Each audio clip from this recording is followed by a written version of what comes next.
Hello, everyone. My name is Rhonda Franny Jefferson, and today I have an episode that will be on two podcasts, Mystifyingly Missing and Danger on Delmarva.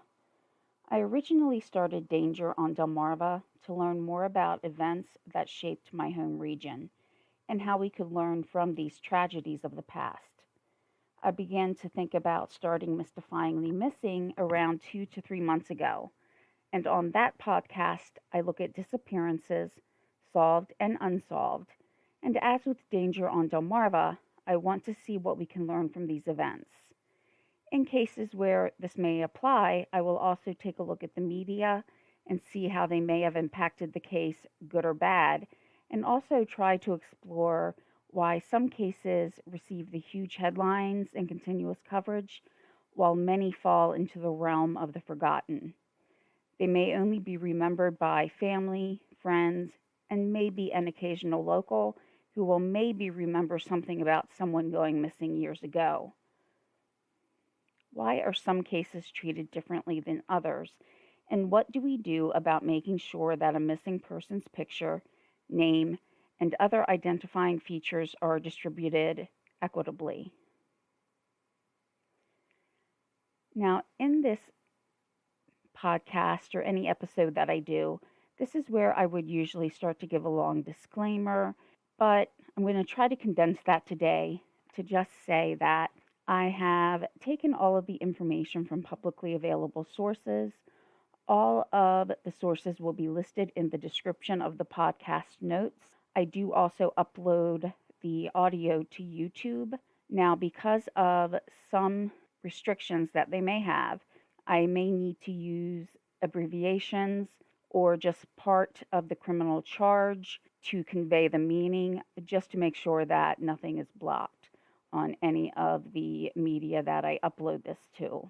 Also, in this case, I will try to use the offender's name as little as possible. Many times, the offender is the one who receives most of the attention, but I want this person's story to be told. The victim who, as I said, this case is solved, so we'll know what happened to her. And I think her name needs to be said more than his.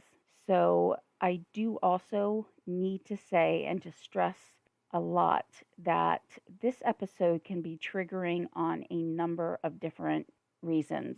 The subject matter itself can trigger thoughts about assaulting, especially in this case, a child. And some of the acts committed are extremely vile. I will only describe what is absolutely necessary to show what this person did to an innocent victim. Now, this episode will be very long, so what I'm doing is I'm going to split it in at least two sections, one that details the events and the other that really details the aftermath, the legacy or the legislation, things that occurred as a result of this crime. So again, just to emphasize, some of the imagery that can be, denoted in the wording that I use can be graphic and very disturbing. So with that, let's get on to the case. I remember watching the TV on Christmas Day and watching as information came through that this little bright-eyed, blonde-haired girl was missing. Her smile reached her eyes, and it portrayed the innocence and vibrancy of youth. Then later that same day, more news came through that a body had been found. The hoped-for Christmas miracle was now lost. My son was celebrating his second Christmas, though just over 1 year old. And while the description may have brought to mind a Christmas day where a little girl named JonBenet Ramsey was taken, only to be found later that day in her family home, I'm talking about Sarah Foxwell, a little girl who went missing just before Christmas from Wicomico County, Maryland, just shy of the Delaware state line. It's definitely understandable if your first thought was of JonBenet Ramsey, if you're old enough to remember that day, which I am. But knowing that a little girl was missing so close to my home, that her family and little sister were hoping against hope that she was found, and to have that pain so close just brought me to tears. It could have also been that I was a new mother. Now I had this whole new depth of emotion that I'd never felt before. I could not imagine my child being missing. And then I thought of the holidays for this family, for the rest of their lives. At that time of year, they would be bombarded with images of happy families, holiday decorations that they could not hide from. So every year, the holidays could be even more painful. Now, young Sarah Foxwell was surrounded by love. She had 9 siblings, a mother, an aunt, grandfather, and so many others around her that cherished her. At the time of her disappearance, she was 11 years old and had been living with her Aunt Amy Fothergill, who was her legal guardian and maternal grandfather, at a converted barn house. Jennifer was a single mother with 9 children, and she knew that she needed help caring for them. She then had asked her sister to take care of 2 of her children. But Jennifer wanted to make sure that they got the best Christmas present she could provide, and she'd been working overtime to try to achieve this.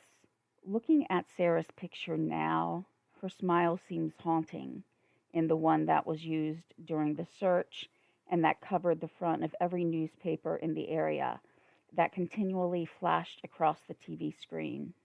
To me now, it looks like the smile did not meet her eyes, as compared to before I knew what would happen. Now, Sarah was known as someone who cared deeply about her siblings. She was described by her mother, Jennifer, as the referee, a loner, and the hugger, the one that always had a smile.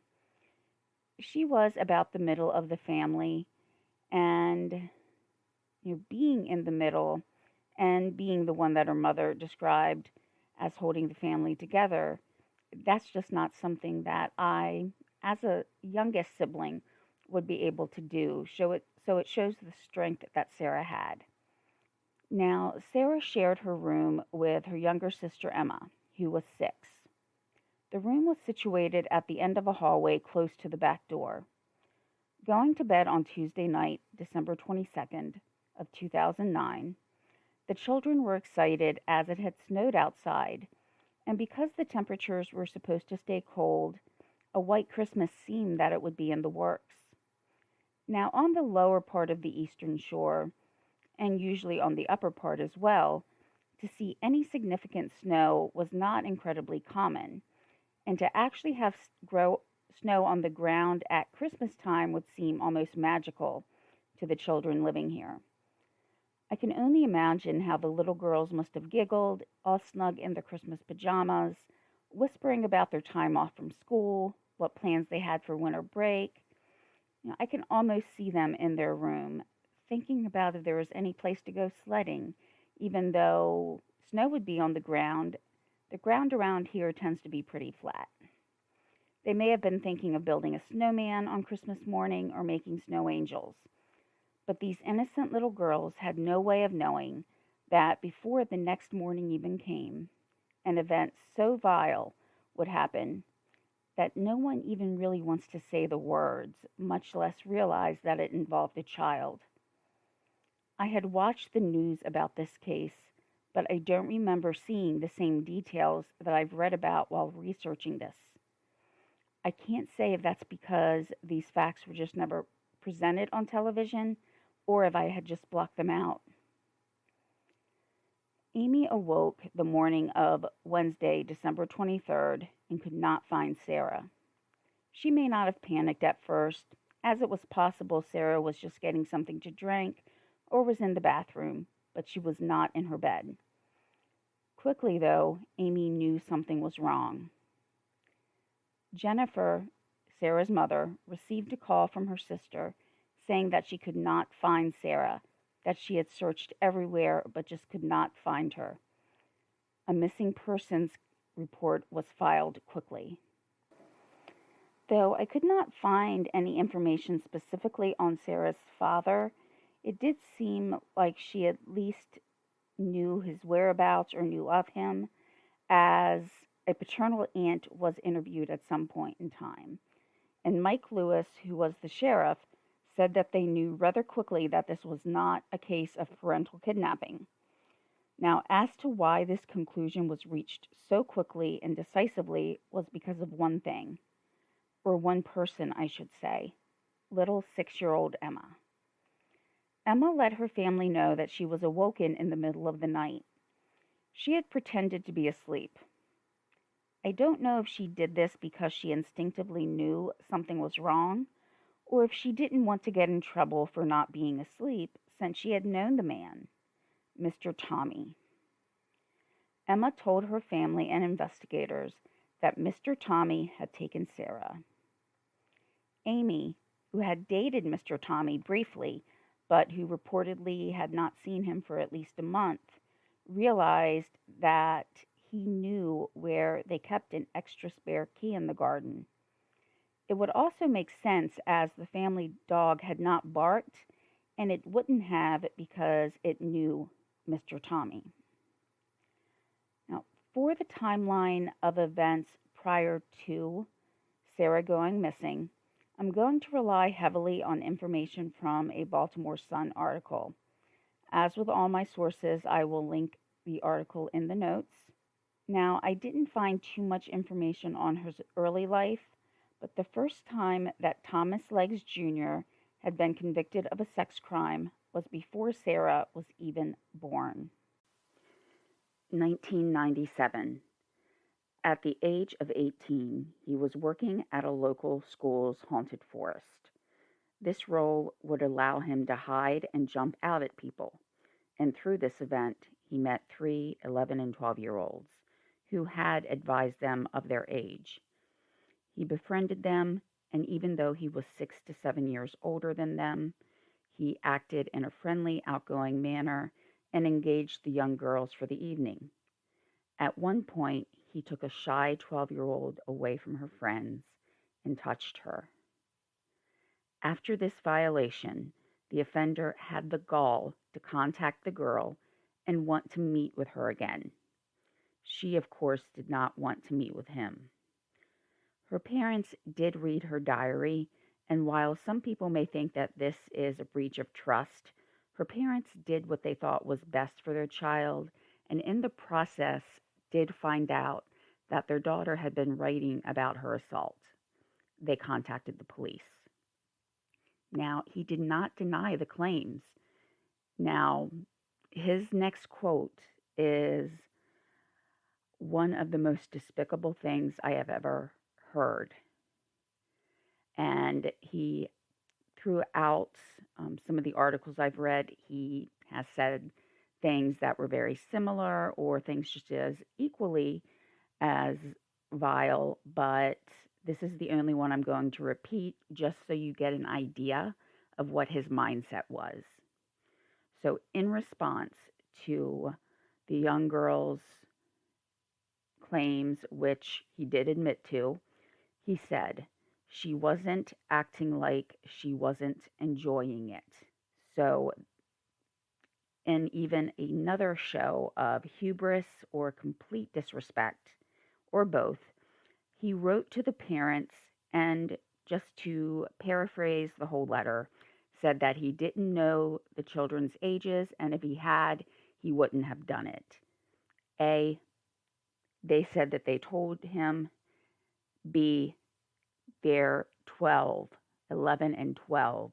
It's very obvious that they are younger. In May of 1998, a plea deal was struck in this case that allowed him to plead to third-degree sexual assault, receiving a 5-year sentence. And going forward, I will refer to that as SA as an abbreviation. However, of that sentence, 4.5 years was suspended, leaving him only to serve 6 months.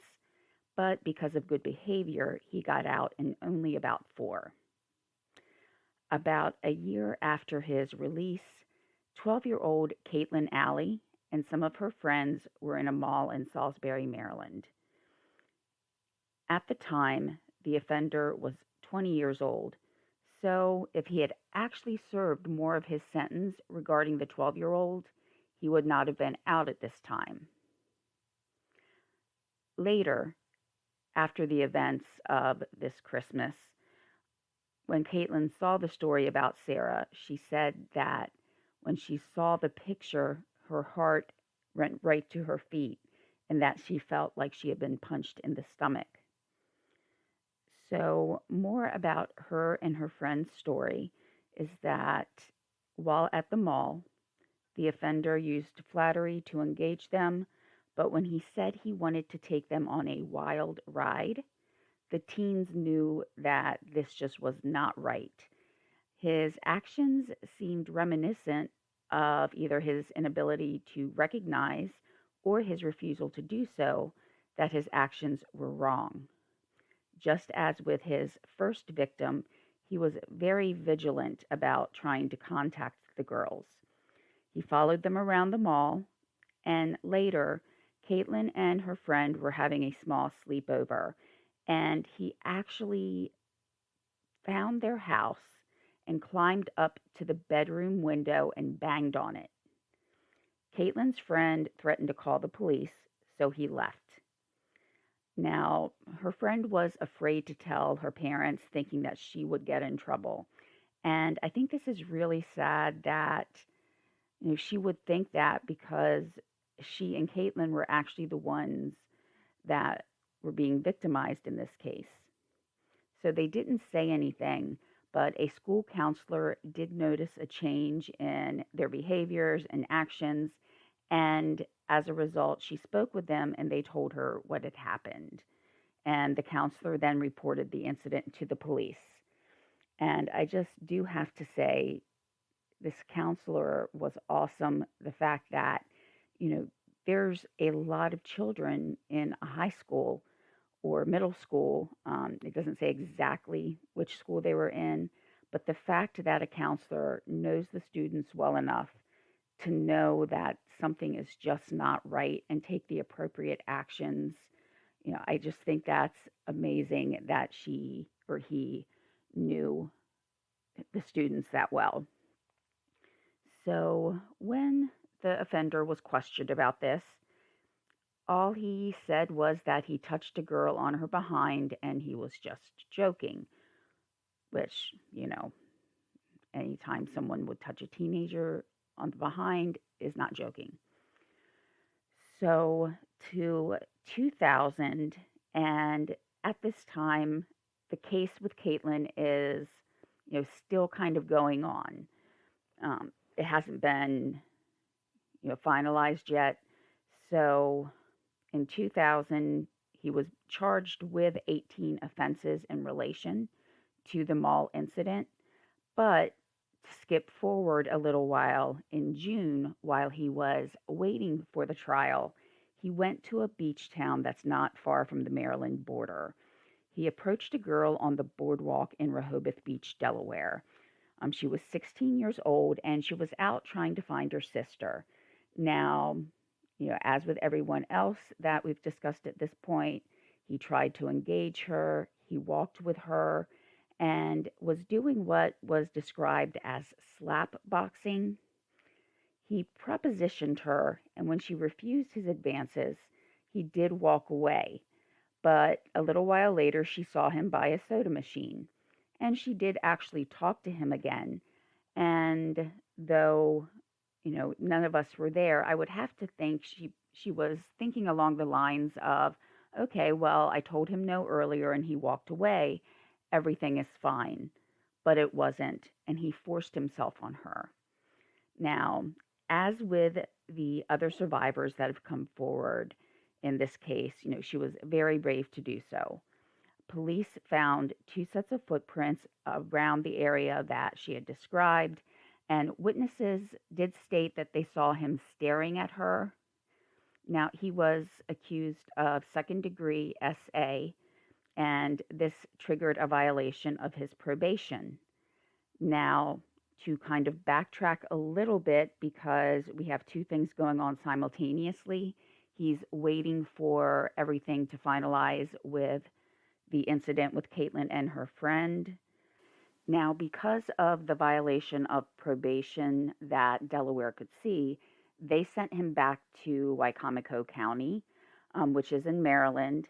And in Wicomico, he stayed there until early 2001. But for Caitlin's case, he was convicted of only one of the 18 charges that were brought against him. And his subsequent sentencing for that, he was sentenced to 5 years, as well as the remainder of the 4.5 year sentence that he had received for the haunted forest case. Now, in 2001, he was sent back to Delaware to finalize any sentencing or pleas that were being made for the case in Rehoboth, Delaware. So he ended up pleading guilty to fourth-degree SA. Now, asked why he took a plea, the prosecutor did not get back to any reporters that were working on the case for Sarah, but the judge did say that it was probably because a second-degree case could not have been won. So his sentence for this particular incident was 6 years probation and the time he had already spent in jail. So basically, for this one, he did not really receive any jail time because he would have already been serving at least some of it for the violation of probation from the previous case for the haunted forest, and was also looking at the 5 years for Caitlin's case. So there was this big overlap where he violated the probation once, but he can only be sentenced to that. I'm sorry. He violated the probation twice, but he could only be sentenced for that violation once.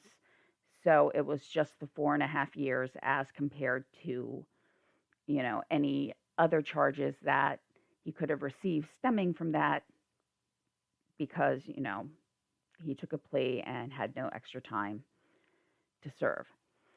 Now, just a reminder, this was in 2001, but in 2002, an appeal on Caitlin Alley's case was won by the offender.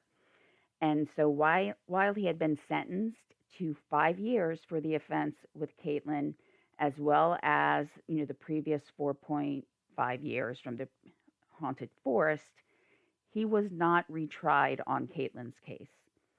The confession that the offender had given the police had been thrown out, saying it was unfair. So the prosecutor did not think without that evidence that he could win the case.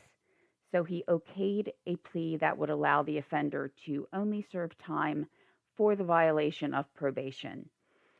So when Caitlin Alley was asked about this, again, she just said, "It just made me feel gross. I was scared." Now, remember, this is in 2002. He should be spending time in jail for violation of probation. But going to just 1 year later, 2003, he was released early from jail and met a woman who became pregnant. In 2004, Patty Rothwell saw that an adult male was talking to her daughter and some of her friends on the porch. Patty had reviewed the sex offender registry and recognized him from it, stemming from his first offense.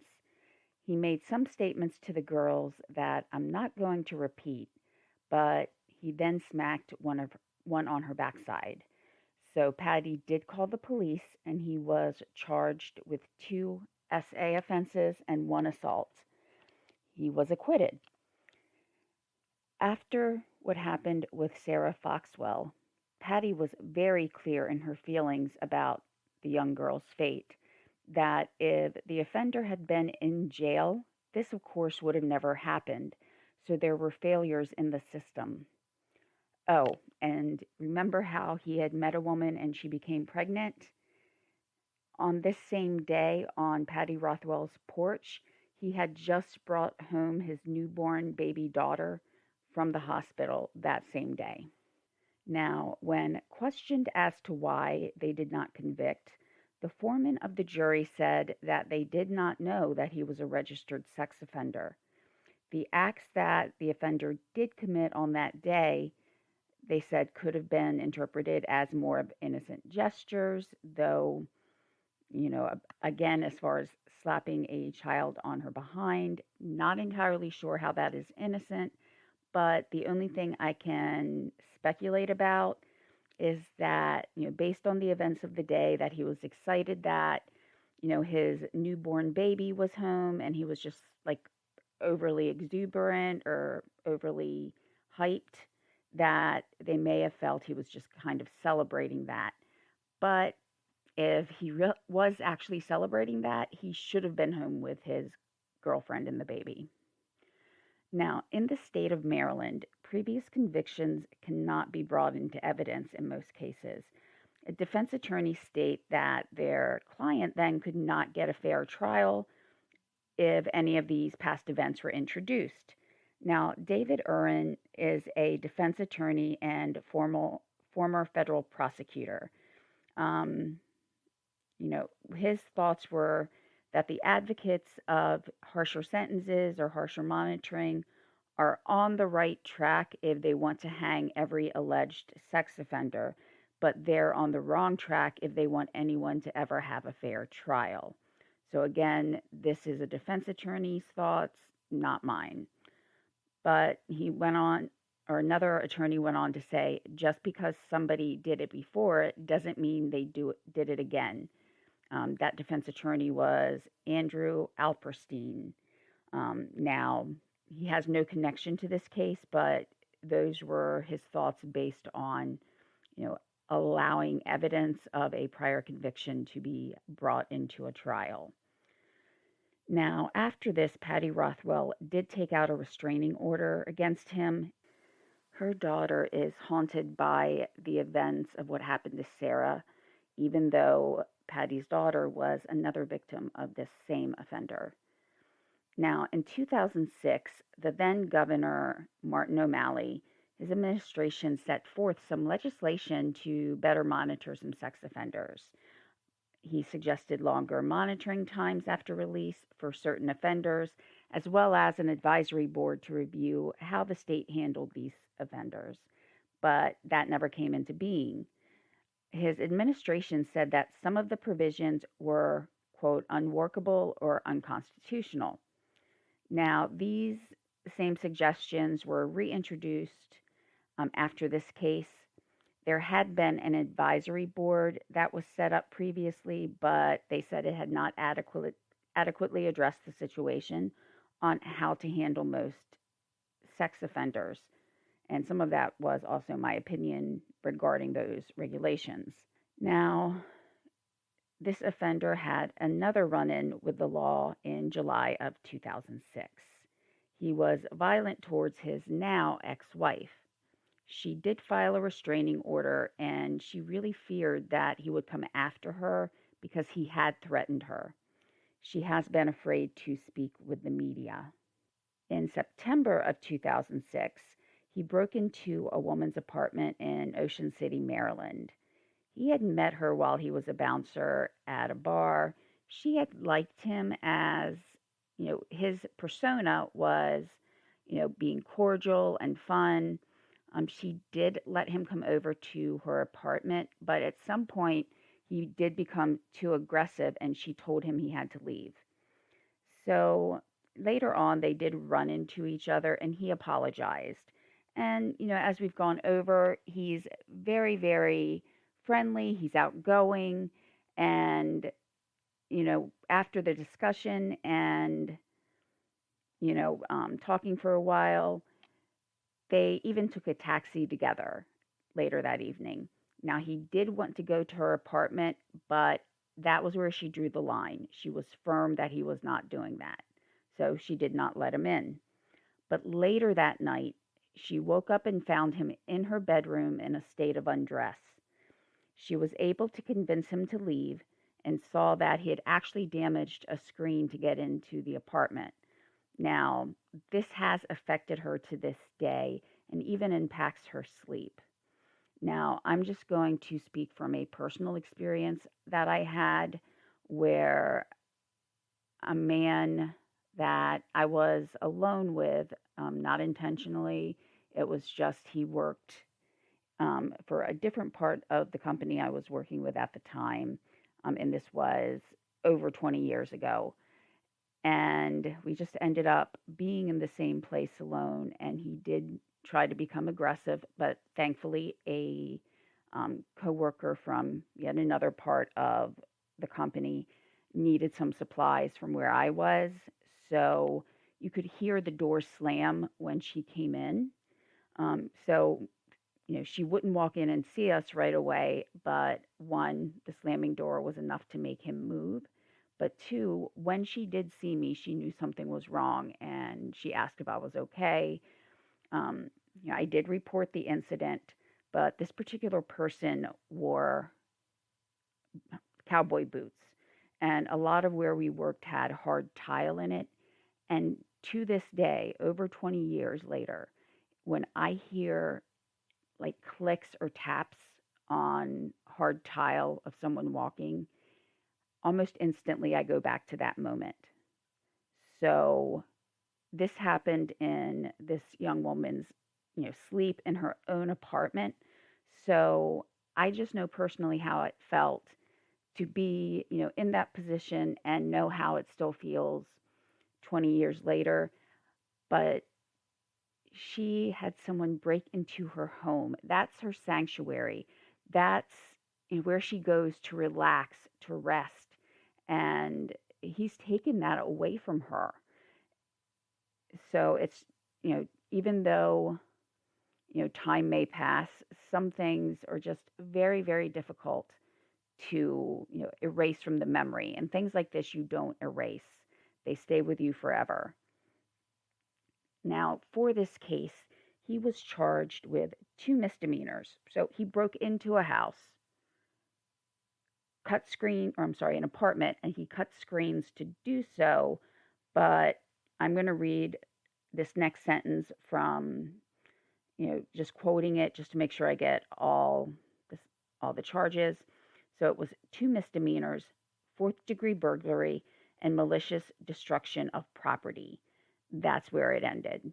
Now, I did state that he was in a state of undress, but he could not be charged with any type of SA offense as he was not completely undressed. So, yeah. Um, Now, this falls under a heading of attempted. So you'll hear things like attempted, let's just use some examples: attempted murder, attempted SA, things like that. So I guess even if she had found him completely naked, there would have been maybe attempted SA or something like that. But it just seems very, very strange that that's definitely, we know that's where he's going in his whole process, that he wants to do that. But because she woke up, he doesn't get charged with it. Now, in 2009, this is where his next contact with the law comes in, and this is where we get to what happened to Sarah. Now, during the search for her, the family had noticed that Sarah's toothbrush was missing, and for what reasons, we don't know. But once the police were able to get a warrant to search his truck, they found the toothbrush. At this point, he had not even been off probation from Delaware for a year. When police ran his name, his extensive record appeared. And I can only imagine that all of those involved in the investigation had to know that the odds of finding Sarah alive were very low. In searching for the offender, they found him in a small shed on his family's property. He was surrounded by, we'll just say, objectionable viewing material, but of course he denied everything. Now, this is Christmas time, as we've gone over. Now, the Eastern Shore usually does not get extremely, extremely cold, so nothing like you would see in Minnesota or Upper Michigan, things like that, but it still can get pretty cold. So, around this time when Sarah went missing, that's one of the colder times of the year. And, many communities, just not in this area, but across the nation, when somebody needs help, the communities come together and they unite. So, 3 days after Sarah had been missing, on Christmas Day, approximately 3,000 people gathered to help. There were so many people that the local baseball stadium, it's used for a AAA team, that had to be used as the staging area. So there were people on Christmas Day coming out just hoping that everything would turn out fine. There was hope still alive that she could possibly be found alive, that there might be some type of miracle. Now, I know watching these events, I kept still thinking of my very young son. He had been less than 3 months old at the first Christmas, and the year that Sarah went missing, he was about 15 months old, and I was actually expecting my second child. And I was speechless at watching the TV, just to see the backdrop of places I was so familiar with. It seemed like a horror was unfolding, but even though everybody knew that the odds of finding her alive were very low, people still left their warm homes on Christmas Day. So as much as I had this feeling, of just fear and hate, to say it, hate against the person who took her, and that's a very strong word for me to say, but it also, showed how people can come together, and that made me feel at least better about the overall community, and that this particular man was just one member of a community that came together. Now, some searchers actually came from around the country. There were people from the Dakotas, or some people who'd come with specially trained dogs to search for her. Now, what they did is the law enforcement actually used technology. They tracked his cell phone, and it led to an area where the search could be narrowed down. And while she was located on Christmas Day, the miracle that everyone was hoping for was gone. Now, I'm going to give another warning. The next details can be very hard to really come to terms with. I'm not going to give some explicit detail in some areas, but rather read from a description in regards to what one of the law enforcement officials described it as. But if you don't want to hear any of this, maybe skip about 15 seconds. So I will begin what the law enforcement official said right now. And before I start that, just to say there were a number of injuries that actually led to her death. And he said he attacked her. He tried to choke her, tied her up with her head in a mud puddle. Debris from the mud puddle was in her lungs. She was probably hypothermic, but she also had burns with smoke inhalation.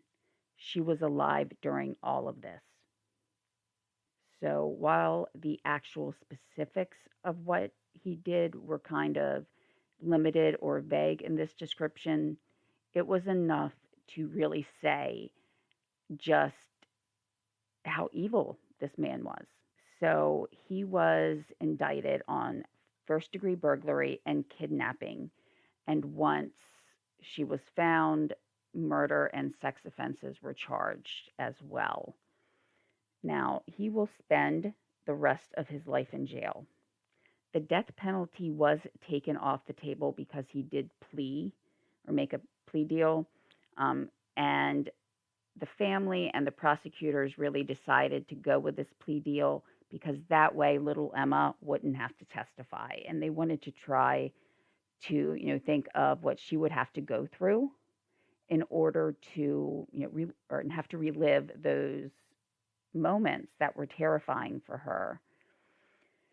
Now, he actually addressed the family during a hearing, and he said he was actually surprised that they agreed to allow the removal of the death penalty option.